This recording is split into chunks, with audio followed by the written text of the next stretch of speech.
Now to big questions in the Middle East about Israel's plans for Gaza.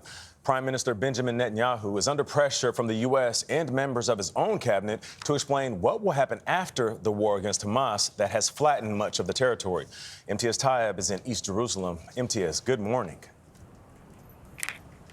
Nate, good morning to you. Well, thousands of Israelis are currently marching their way here to Jerusalem to call for a deal for the release of all the hostages still in Gaza and for an end to the war. The rally comes as bitter divisions in Israel's three-member war cabinet spill out into the open.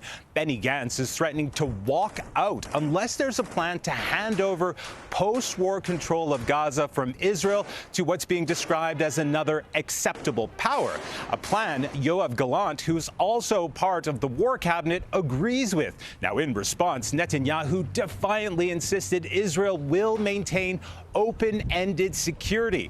But if his partners do walk out, he could then have to rely on the far-right extremist parties in his government who are calling for the reoccupation of Gaza and the construction of Israeli settlements there. Now, all of this political unrest comes as U.S. National Security Advisor Jake Sullivan met yesterday with Netanyahu following talks in Saudi Arabia.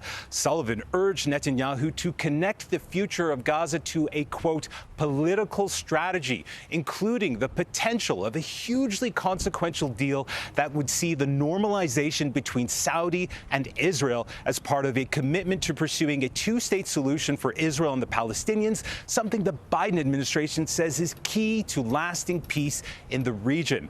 Now, further complicating things, we're learning this morning that the International Criminal Court in The Hague are seeking arrest warrants for Hamas leader and October 7th attack mastermind Yahya Sinwar, as well for Prime Minister Netanyahu, both on charges of war crimes and crimes against humanity.